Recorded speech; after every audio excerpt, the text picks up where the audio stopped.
Hey everyone, hi, welcome or welcome back to my channel. Today I am going to be sharing some book news with you. I'm calling this the book beat.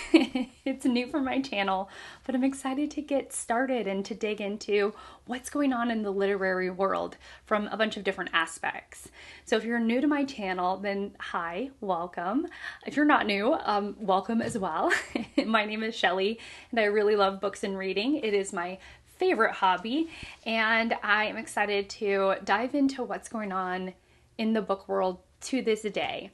If you're enjoying the vibe, please subscribe, and without any further rambling on, let's go ahead and get into the meat of this video. Mark your calendars for June 12th, because on that day we're going to get 3 winners of 3 major book prizes: the Women's Prize for Nonfiction, the Women's Prize for Fiction, and the Walter Scott Prize for Historical Fiction. All 3 of the winners are going to be announced in just a couple of days. And just to remind you what's on the shortlist. The shortlist for the Women's Prize for Fiction is Good Girl by Aria Aber, All Fours by Miranda July, The Persians by Sanam Mahloudji, Tell Me Everything by Elizabeth Strout, The Safekeep by Yael Wouden, and Fundamentally by Nussaibah Younis. The only book that I've personally read is The Safekeep by Yael Wouden, and I know so many people are so intrigued by this book, but I was rather underwhelmed. The shortlist for the Women's Prize for Nonfiction includes A Thousand Threads by Neneh, The Story of a Heart by Rachel Clarke, Raising Hare by Chloe Dalton, Agent Zoe, The Untold Story of the Courageous World War II Resistance Fighter Elżbieta Zawacka by Clare Mulley, What the Wild Sea Can Be, The Future of the World's Ocean by Helen, and Private Revolutions, Coming of Age in a New China by Yuan. Of these books, Raising Hare continues to wiggle its way into my desires. I don't necessarily have a front runner, a desire of who I want to win, and sometimes that happens. Some years I'm really invested in the short list or long list of a particular prize, and I read a bunch from it, and I definitely have my heart set on what I want to win. And other years are more like this. I watch it with a little bit of a detachment, and I'm excited for whoever will win, but I don't have my heart set on any particular winner. The Walter Scott Prize for Historical Fiction has these 6 titles: The Heart in Winter by Kevin Barry, which I read. This is a Western starring an Irishman. It is fun, fantastical, and very, in a lot of ways very magical. Though doesn't have magical realism, but the story feels almost like a tall tale. Then we have The Book of Days by Francesca Kay, Glorious Exploits by Ferdia Lennon, which I still want to read and will probably get to this month, The Land in Winter by Andrew Miller, The Safekeep by Yael Wouden. It is Wouden's year for prizes, let me tell you that. And The Mare by Angahard Hampshire. Now here's what's interesting is that Hampshire actually emailed me and she offered to send me a copy of The Mare. When I tell you that I was jumping up and down, oh so excited when she said that she watched my channel, I was so excited. And of course I said yes. And what was interesting is that Hampshire said that she actually went with a very, very, very tiny press. Northodox Press is what the Mare is being distributed by, or that's the publisher. It's very tiny, and that she herself, the author herself, does all of her own marketing, which I think is really, really interesting. It's showing me a bit of the publishing world that I didn't previously know about. So now I am waiting for my copy of The Mare, and believe you me, I'm going to start it right away. The last thing I'll say about the Walter Scott Prize is that Louise Savage has an excellent video on she reviews the entire shortlist. I found it entertaining, engaging, and really informative considering that she's read all of the entire shortlist, which was pretty great. There are a couple of interesting book-to-screen adaptations.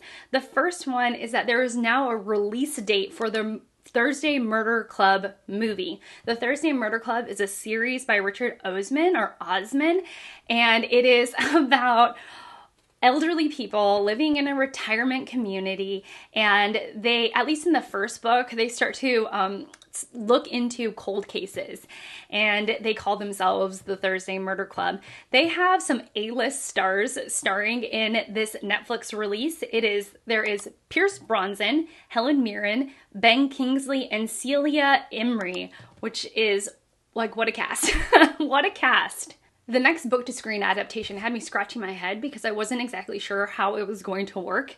And it is actually Mind Beep, I'm not going to say it, I'll leave the picture up here, by S.T. Abbey. Now this is going to be produced by Balboa Productions, which is a part of Amazon's MGM Studios. And Sophia Stallone is going to be launching the development of this adaptation. Now, here's what's interesting. Mind Beep is a five book series that was essentially first a self-published effort by Abby herself, and ended up growing into a huge phenomenon because of probably TikTok along with Goodreads, and now has over 200 million readers. It has been placed on numerous lists as one of the most addictive reads. If you want to know what the story is about, as I was just like, curious minds, y'all, curious minds. At the heart of the story is Lana Myers, a seductive, calculating serial killer with a morally charged mission, avenging her traumatic past by systematically eliminating the men who assaulted her, destroyed her family, and walked away free. And so, she goes on this mission, and Stallone, the developer, says that Lana Myers wrecked her. She just loves the riotous story that was told, and she says that she wants to tell the story the way the author had intended it. So she's not going to water it down. And she's going to keep it raw, fearless, and unforgettable because she feels that they owe it to the fans of the series, which I was like, okay, if this is as explicit as the title suggests, then how are you going to keep it raw and like unfiltered as you want it? I'm very curious. I don't know if I'm ever going to read the series or watch the series, but it's definitely like prickling my curiosity. Okay, and S.T. Abbey was actually a pen name for Christy Michelle Owens, who was an American author. She also had other pen names, one of which was C.M. Owens and Christy Cunning. And she actually passed away a few years ago in July of 2021 at the age of 37. So I'm curious as to how this will play out. I am not gonna lie, I kind of want to read this for Garb August, where we read garbage. It's like the perfect book for Garb August. Okay, and then the last book to movie adaptation is going to be Divine Rivals by Rebecca Ross. I've seen Divine Rivals everywhere. Again, I think it's a TikTok book talk darling. Paramount Pictures won the rights to this fantasy romance, or romantasy is what we're calling it, after a highly competitive bidding war. So Sophia Alvarez, who was able to write the scripts or rewrite the scripts for To All the Boys I've Loved Before, which is a Jenny Han book. She is going to be developing the script for Divine Rivals. So I think it's in good hands. I actually watched To All the Boys I've Loved before I even knew it was a book, and I thought it was very charming. Two literary giants have recently passed away, the first being Edmund White, who was a writer and activist, and he died at the age of 85. Edmund White was born in Cincinnati, Ohio on January 13th, 1940. He spent most of his childhood in the Chicago area. He was an excellent student, and writing gripped him from an early age, for he penned 2 novels while still in high school. He was an openly gay man whose writing often included themes of gay life. He was at the Stonewall Inn in 1969 when the riots broke out. White's writing career began to take shape in the early 1970s. His debut work, Forgetting Elena, was published in 1973. In 1977, he co-authored The Joy of Gay Sex with his own psychotherapist, Charles Silverstein, and this book really broadened White's readership. This book is often celebrated for its sex-positive tone. In 1982, he helped found the group entitled Gay Men's Health Crisis in New York City. And in the same year, White's best known work was published, A Boy's Own Story, the first of a 3-volume autobiographical fiction series that describes the life of a gay man from boyhood to middle age. His most critically acclaimed work was published in the early 1990s. It was a biography of Neneh, who was a novelist, essayist, and playwright. It won the National Book Critics Circle Award for Biography and was nominated for the Pulitzer Prize for Biography and Autobiography. His writing continued, and in 2018, the PEN/Saul Bellow Award for Achievement in American Fiction was awarded to White, as well as in 2019, the National Book Foundation awarded him the Lifetime Achievement Award. On June 3rd, 2025, White died in his home in Chelsea, Manhattan, at the age of 25. Eric Carl Anderson had a beautiful tribute video to Edmund White, who he was friends with. And in that video, not only does he reflect on his friendship with White, but also talks about some of the novels that Eric himself has really enjoyed. The second literary giant to pass away was East African writer Ngũgĩ wa Thiong'o. Born January 5th, 1938 in Kamurithu, which was a Kenyan colony of the British Empire, he was born of his father's third wife. He ultimately ended up having 27 siblings, split among his father's 4 wives. He attended high school about 20 kilometers away from his home village at a high school called Alliance High School. And while away at school, his village was destroyed. This got him thinking early on about home. This is what he said: "By losing my home, I became more aware of it, the home I had lost." This thought of home and colonization continues to be a theme in his writing later on. From 1959 to 1953, he studied at Makerere University College in Uganda and graduated with his Bachelor's of Arts in English. His first novel was published in 1964, entitled Weep Not, Children. This work was the first English language novel by an East African. The themes of this novel include colonial oppression and hope through a young boy's perspective during the Mau Mau struggle, which Ngũgĩ himself lived through. Ngũgĩ co-wrote something in 1977 that would change the course of his life. It was a play that was entitled I Will Marry When I Want. The theme of this play was social injustice and exploitation of the rural poor in post-colonial Kenya.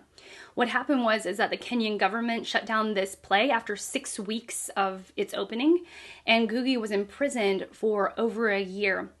While imprisoned, he began to think about language and the colonial impacts on the African language and literature. So he made a shift from writing in English to writing in his native language. He did this to renounce the colonial ties and to build an authentic African literature.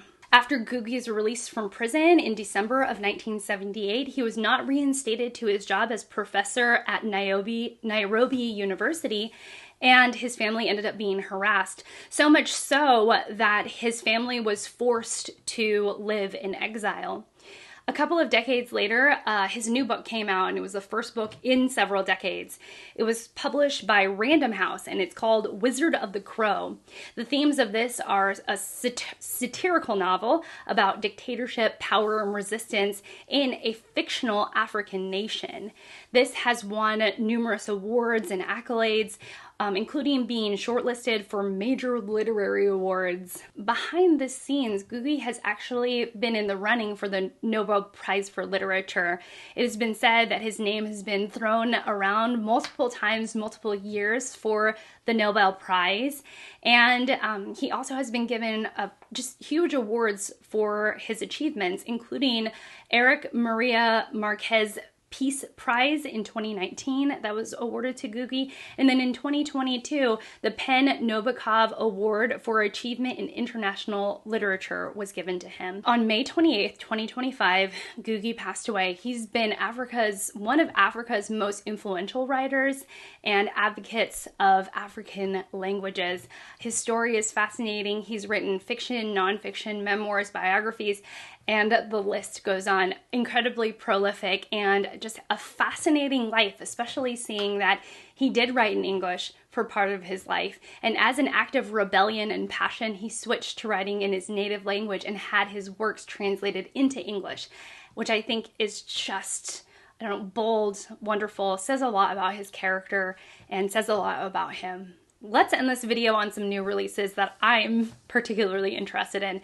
The first is a translated work and a historical fiction work, and the subgenre of the historical fiction work is a biographical historical fiction, which is my favorite kind of book. And it is entitled The Director by Daniel Kelman. So this is about G.W. Pabst, who is a world famous director in the 20th century and was filming in France when the Nazis seized power. So he is in Germany, doesn't recognize the German government or what the German government has done to Germany, and so he flees to Hollywood. And in Hollywood, he's an absolute nobody, but then he realizes that his mother is ill and has to go back to his homeland of Austria, where he is confronted with the barbaric nature of the regime.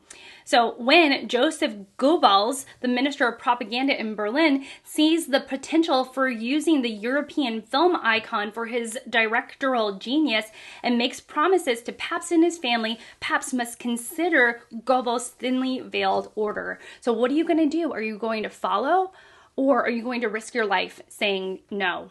A new book from Guy Gavriel Kay entitled Written on the Dark. Not written in the dark, written on the dark.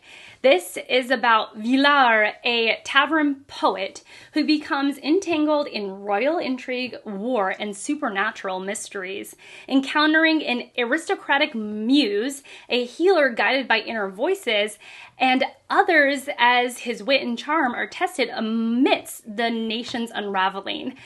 I have heard so many good things about Guy Gavriel Kay's later works that I've wanted to read him. I wanted to read his standalone historical fiction, mystery, magical books. He seems like an author for me, and this reminded me of all the things that I wanted to read by him. The last book is a graphic novel that I first saw on Steve Donahue's channel that I absolutely fell in love with, and now I really want for myself and for my kids. Insectopolis, A Natural History, which is penned and illustrated by award-winning illustrator Peter Cooper. So he takes the readers through 4 million years of insects and remarkable etymologists who have studied them. It's very creative, it's very beautiful, it's something that I think I would love, and I'm considering spending a gift card that I received on it because I'm just so in love with the illustrations. So that's it. Tell me how you like this video, if you like this format. I don't know, it's different. If you have any like news stories or book news that you would like me to cover, please send them in my way in an email. That would be really great. And yeah, that's it for me. Thank you so much for watching, and thank you so much for spending this time with me. I really appreciate it. And I will see you all in my next one. Bye.